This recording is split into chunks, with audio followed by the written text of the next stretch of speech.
Hello again and welcome back to English Today. And this is DVD 18 and the first DVD of your advanced level. And in this DVD, you'll see another 2 episodes of our story, That's Life, followed by our special TV programs. This time, a sports expert will be talking about golf. Then, in our travel section, we'll be looking at the White Knights of St. Petersburg. Then in the grammar section, we will study some of the uses of the passive form in English. And then we'll look at some more useful phrases for you when you're socializing. All right? So, enjoy your... Hi, Sarah. Hi, Sandra. What are you doing? We're making some sandwiches for today's drive in the country. What drive? Hasn't Paolo told you about the trip? Today he wants to take us to visit an old farmhouse in the country. It's supposed to be very beautiful, a perfect example of rural architecture. That's right. I remember now. Paolo told us it was built by some rich Italian-American, a really eccentric character, a friend of his mother's. Okay, girls, is everything ready? We've almost finished. What a wonderful smell. They look and smell great. Keep your hands to yourself. No one's touching these delicacies now. You'll be able to taste them later when we have our picnic. Paolo, about this outing, where is the farmhouse? In the countryside, about 20 kilometers from here.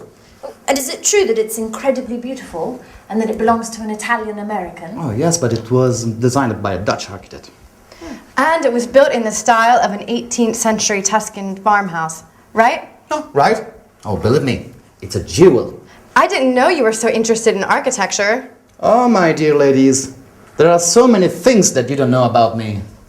As well as music, I have many other passions. I'm full of surprises. No one doubts that, Paolo.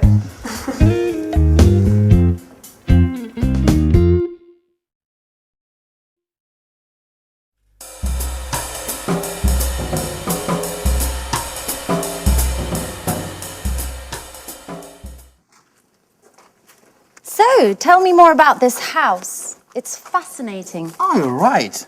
And you have to see the garden. It's a haven of peace and tranquility. And what sort of plants are there? Oh, thousands. Big old trees, grapevines, olive groves, and many types of roses. And it's huge. There are 8 gardeners. Oh, really? So many? It's a lovely spot. My mother used to take me there a lot. I loved lying under the oak trees. It gave me a sense of peace. That's where I gave my first kiss. Wow! Who would have thought our Paolo was so romantic? Are you making fun of me? No, definitely not. I bet this enchanted house has been the source of most of your musical inspiration. How do you know that? Considering it doesn't take much to inspire you, I can imagine what a paradise can do. Oh, hi. Hi. Sorry we made you wait. Paolo was just telling us about the garden. Oh. Okay, let's go. I can't wait to see this place. Do you know where Mike and Michelle are? They should be here by now. Oh, Michelle went out for her morning jog earlier. She should be back by now, so she's probably having a shower. And Mike's in his room watching a football match. What a surprise. Okay, I'll go and give them a shout. Oh, Sarah, have you got the camera? Oh no, I left it in my room. Why don't you go and get it? We should be able to take some lovely photos today, right? You're right. I'll go and get it.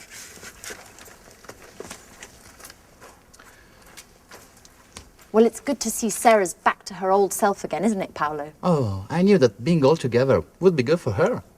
Okay, let's check we've got everything. Okay, Sandwiches. got them. Drinks. Got them too. Okay, I think we have everything. I feel like I've forgotten something. No, we haven't forgotten anything. Oh, no, wait a minute. Just a minute. My guitar! Oh, no, Paolo, not the guitar. Just for today. We said it'd be a calm and relaxing day. What could be more relaxing than the sweet melodies of my guitar?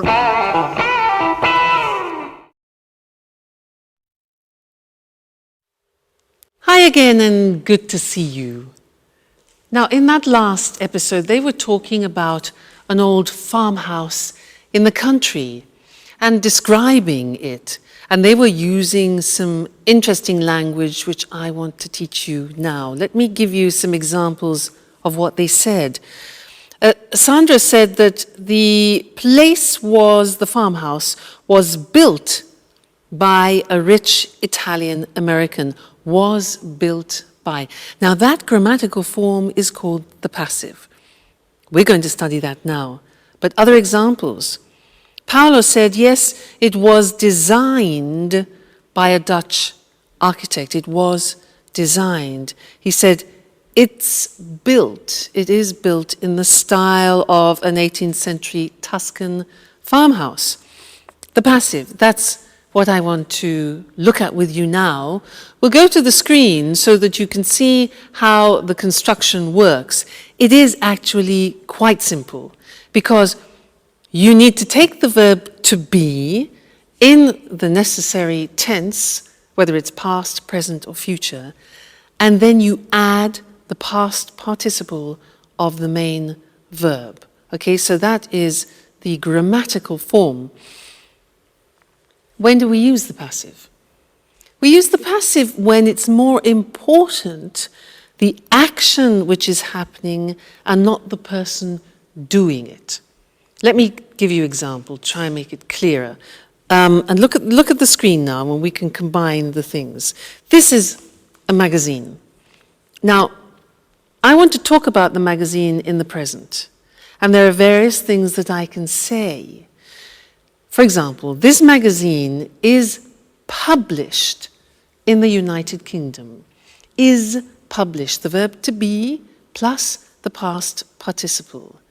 Other things that we can say about it. The articles are written by top writers. Now, notice that if you want to actually mention the people doing the object, the action, you use by. So, these articles are written by top writers, okay, top journalists.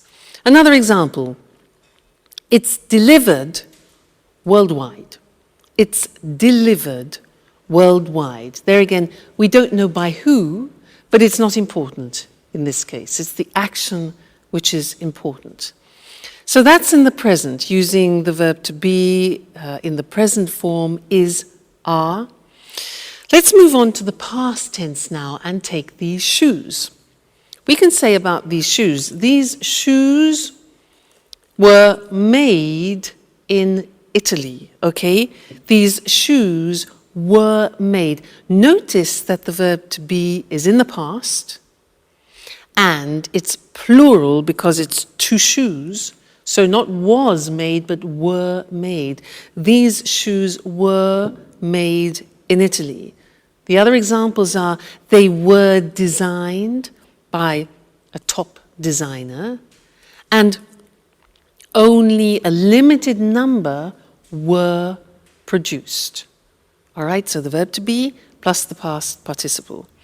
Then if you think about the future, you can put the verb to be in the future, and let's think about a film that has some perspective that is going to be made in the future.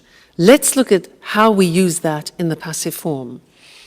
The film is going to be set in America. Now that's a bit more complicated. The verb to be goes into the future, but it's an intentional future. So it becomes the film is going to be set, means filmed, in Russia. It's going to be directed by Spike Lee. Now here the information Spike Lee is important, so we add by. It's going to be directed by Spike Lee, and it's going to be released next summer. Released, taken to the cinemas next summer. So that's the passive form. As you can see, if you know the verb to be very well in all the different tenses, past, present, and future. It's not difficult, and it's actually not different in English to many other languages. All right? So that's the passive. See you again next lesson. Bye.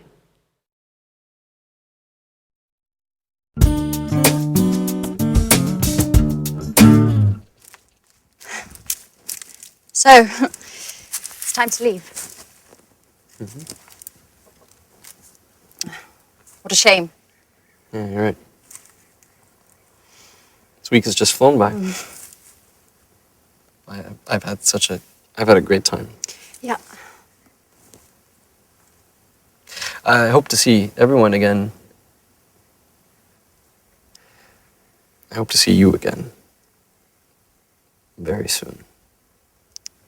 Listen, Mike, about that, I want to clear up a few things with you.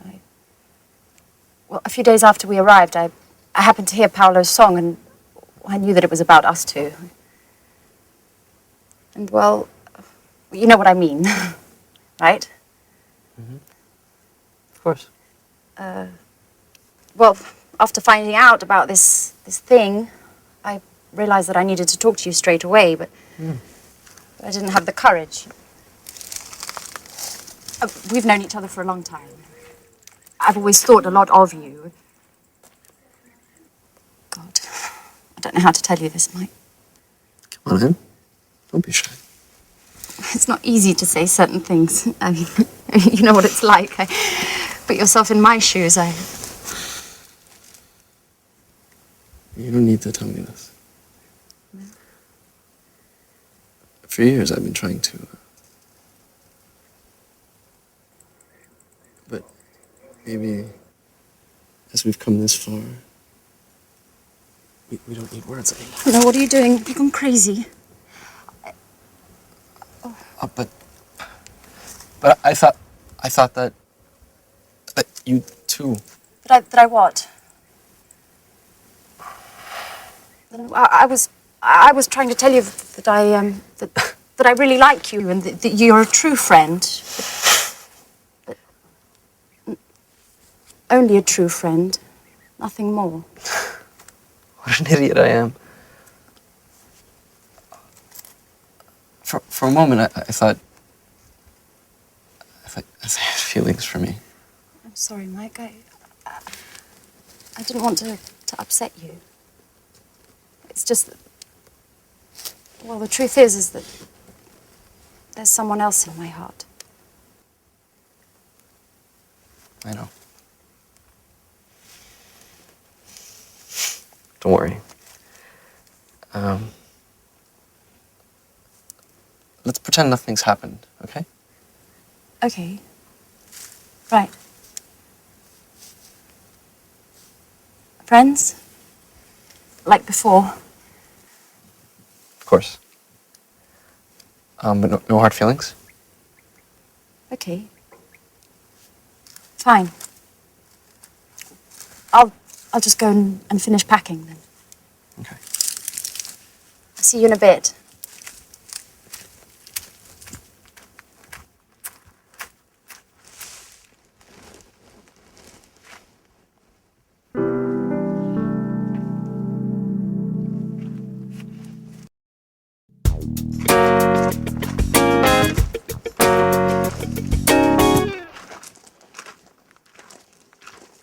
So, it's not true you were only interested in football and nothing else. What are you trying to say? Don't play the fool with me, Mike. I understand lots of things now. Like the time I told you I loved you. Do you remember?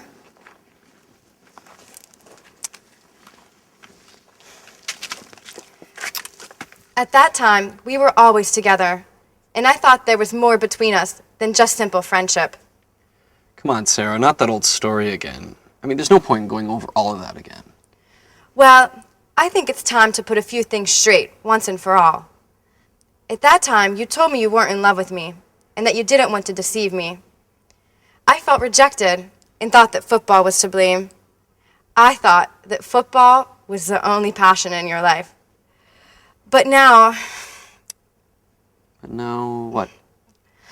Oh, stop it, Mike. I saw you here just now with Anne. Wait a minute, Sarah. Let me explain things. Oh, you don't need to explain. I'm not angry. In fact, you, all of you, have helped me a lot in the past few days. I'm at peace with myself again, and this is really important.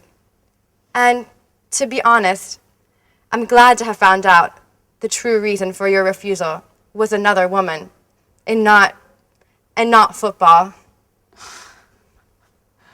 I think of you more than any sport, Sarah.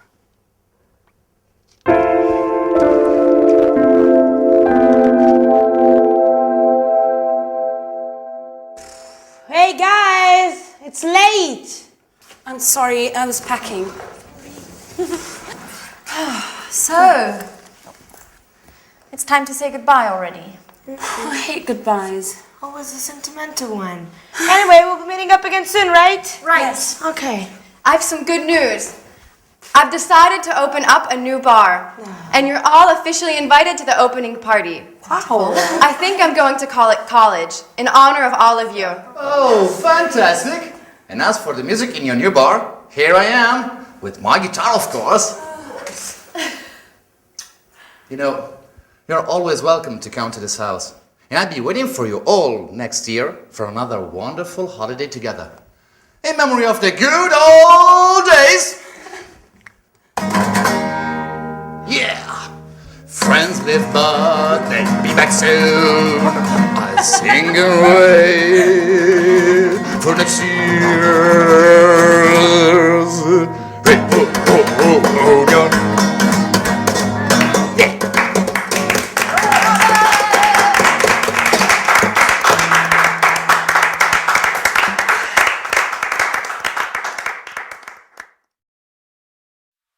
Hi again.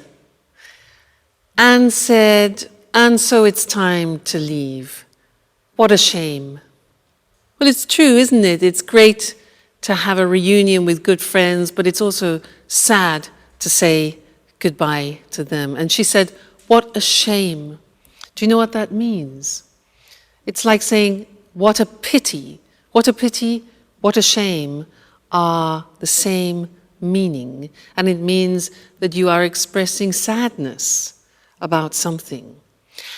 And with that phrase, I want to take you into socializing again and to look at a few more phrases to help you when you're traveling around the world, socializing with English language speaking people.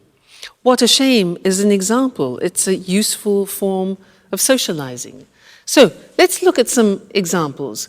Imagine that you receive some good news, or a friend of yours receives some good news. What do you say to your friend when they receive good news in English? Yeah, congratulations. Or, I'm very happy for you.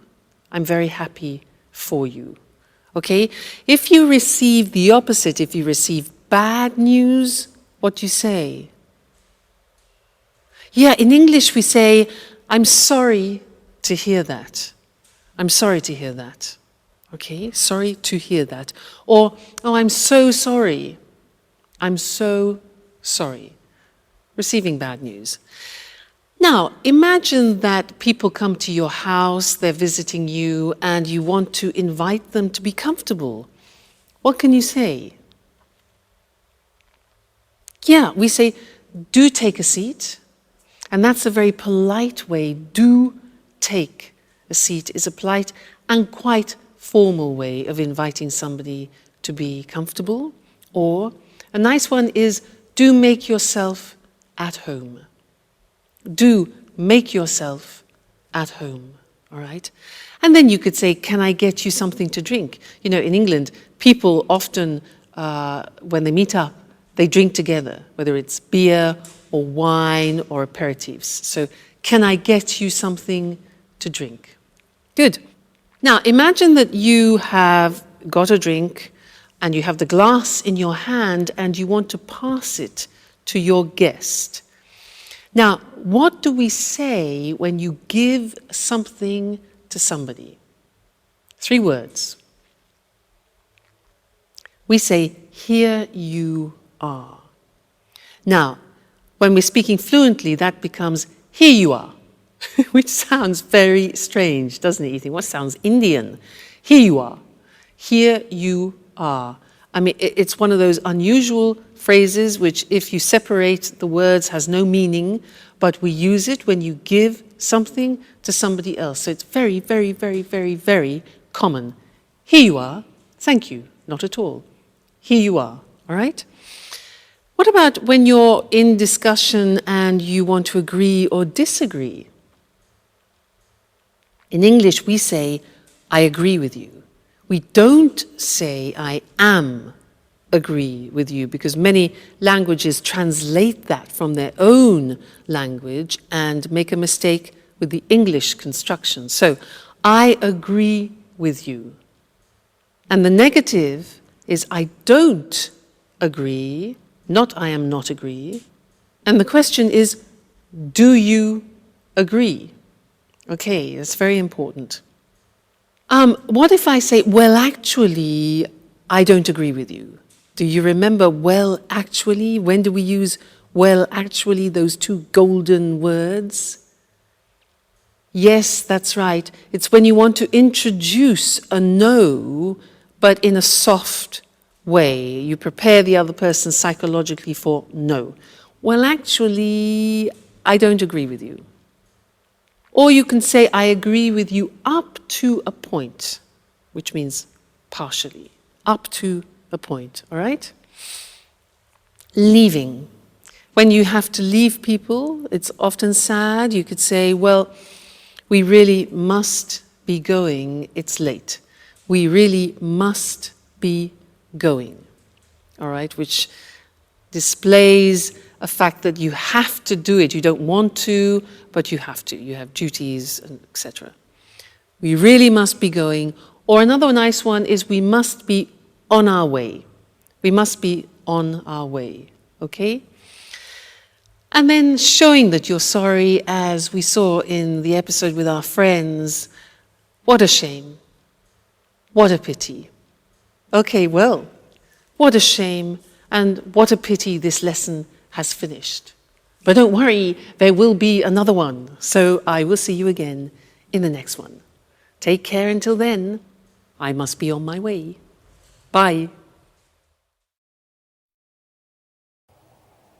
Good afternoon, everyone, and welcome to Sports Special. I'm Eric Brown, and here beside me is John Forbes, our sports expert. Today we're going to talk with him about golf. Hello, John. Hello, Eric. Hello, everyone. So, John, tell us, where did golf start? Well, the game of golf is believed to have originated in St Andrews, a small town on the east coast of Scotland. It's thought that local people started the game by hitting stones around a grassy area next to the sea. Really? That's right, Eric. Today, golf's a very popular game in Scotland, and many towns and cities have municipal golf courses where everybody can play quite cheaply. Today, the Royal and Ancient Golf Club is located in St Andrews. This is the body that draws up the rules of the game and answers questions golfers around the world have about the rules. You know, there are 6 golf courses in St Andrews. One of these is the famous Old Course, the world's first golf course. Right. So St. Andrews is the place to go if you like golf. About the game. First of all, what do you need to play golf? Well, to start with, you need a set of golf clubs. You use these to hit the ball around the course. There are lots of different sizes of clubs, but basically there are 2 kinds, drivers and putters. Drivers are used for long shots along the fairways, and putters are used for short shots on the greens. Then you need a golf course. There are usually 18 holes on a course. And of course, you need a golf ball. It seems easy to play golf, but how exactly do you play the game? You start each hole on the tee. From here, you use a driver to hit the ball as far as you can towards the hole. If necessary, you hit the ball again to get it onto the green. Once on the green, you use a putter to hit the ball into the hole. It's as simple as that. Well, almost. And be careful not to hit your ball into a bunker, an area of sand. It can be difficult to hit a good shot out of one of these. Don't worry, I'll be very careful. So, John, how do you keep score in the game? Well, each hole has a par, the number of shots required to put the ball into the hole. Let's say the first hole at the old course in St Andrews is par 3. If you complete the hole with 4 shots, you're 1 over par. If you complete it with 2 shots, you're 1 under par. The winner is the golfer who completes all 18 holes with the fewest shots or the most shots under par. And what happens if the golfer hits the ball into the hole with just 1 shot? This is called a hole-in-one, and it is a cause for celebration. Is it expensive to play golf? Because it looks like it's a game just for rich people. Well, golf clubs can be expensive, and you may have to pay a lot to play on a course. But you may be able to hire the clubs, and you may be able to find a municipal course that charges very little for you to play 18 holes. How popular is golf? It's very popular in Scotland, as you can imagine, as the game started there. There are 540 golf courses in Scotland. Remember, the population of Scotland is 5 million. But golf's also popular around the world, especially in Europe and North America. The game's really taken off in East Asia. The game's incredibly popular in Japan, Taiwan, South Korea and Singapore. There are lots of professional golfers who take part in international golf tournaments all over the world. Well, now, we certainly know a little bit more about golf. Thank you, John. You're welcome, Eric. Goodbye. And goodbye to you, and see you again next week for another edition of Sports Special. Okay, now let's go back to the start. So where and how do you play golf? The area where you play is called a golf course. A golf course has 18 holes. The aim of the game is to hit a golf ball into each hole with the fewest shots possible. A shot is when you hit the ball. To play golf, you need, well, yes, a golf ball and a set of golf clubs. A set is a complete group, and a golf club is the thing you use to hit the ball. There are 2 kinds of golf clubs. Drivers, these are clubs for long shots, and putters for short precision shots, to hit the ball into the hole. You take your first shot on the tee. This is the starting point on the golf course. For the first shot, you use a driver to hit the ball along the fairway onto the green. The fairway is the area between the tee and the green. The green is the area of grass around the hole. Here, the grass is cut very short. You must be careful not to hit the ball into a bunker. A bunker is an area of sand. And how do you keep the score? The score is the points of the players. Notice we say, keep the score. This means count the points. Well, each hole has a par. A par is the number of points required to hit the ball from the tee into the hole. We say, for example, a hole is par 3. This means you have to get the ball into the hole with 3 shots. If you need 4 shots, your score is 1 over par. If you only need 2 shots, your score is 1 under par. And if you complete the hole with just 1 shot, it's called a hole-in-one. The winner is the golf player with the most under pars. Well, golf really has taken off around the world. We say something has taken off when it becomes very popular. Okay, sports lovers, that's all from me. See you next week. The home of the Tsars and the Revolution, and one of the world's greatest museums. This is St. Petersburg, a magical city that definitely won't fail to impress. I'm Lucy Ross, and this is the travel programme. Today we'll learn about Peter, as the locals call the city, with our travel expert, Christine Oteng. Hello, Lucy, and good morning, everyone. Well, St. Petersburg is beautiful at all times of the year, but it's during the white nights when darkness never falls that the city really is at its best. Would you agree, Christine? Yes, definitely. As you'd expect, these long evenings occur in midsummer, particularly during the last 10 days of June.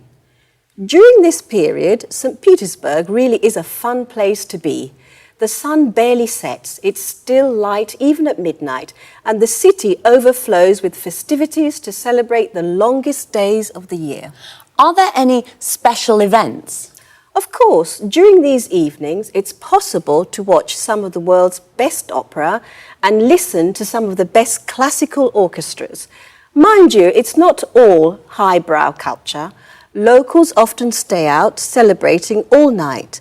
There's also a White Nights Dance Festival, with events ranging from folk through to ballet.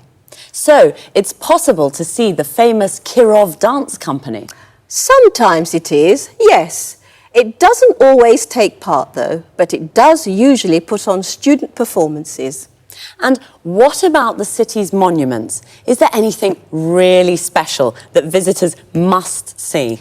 Well, there really is a wealth of sights for the visitor to take in. St. Petersburg is famous for its many museums and art galleries. The Hermitage, for example, is one of the world's leading museums with a breathtaking collection of all kinds of art and is most definitely not to be missed. There are also numerous former imperial palaces that can be visited both in the city and along the shores of the Gulf of Finland. And try not to miss the city's churches, the main ones at least. Actually, there are so many that it'd be impossible to visit them all. Well, tell us, Christine, is it true that the city's called the Venice of the North? Yes, that's right. This is due to the river Neva that flows through the city and the numerous canals that crisscross the historical centre. On this subject, another special midsummer event is the raising of the bridges over the river Neva. Thousands flock to the riverbanks to see the raised bridges silhouetted against the twilight sky. Well, visitors must find out when the bridges are lowered, or they might not be able to get back to their hotel. That's right. If that happened, they'd just have to stay out celebrating until dawn. Well, that doesn't sound too bad. And the food? I've heard the food's not very good. Is that true? Well, let's say it's not the place to go for a food trip. But if you like a drink now and again, this is the right place for you. Russians love vodka, and they love inviting their friends to drink with them. And Russians can be disarmingly generous and hospitable. But be careful. The vodka's easy to drink, but don't overdo it, or you'll feel it the next morning. Did you hear that? The vodka is good, but don't drink too much. And do enjoy St. Petersburg, a truly fascinating city to visit. Thanks, Christine. Goodbye. See you again soon to discover more interesting places with the travel programme. So, St. Petersburg is at its best in midsummer. Midsummer is the middle of the summer. We say something is at its best when it's in its best condition. The city is at its best because in midsummer the sun barely sets. When the sun sets, it goes down. The moment when the sun sets is called sunset or dusk.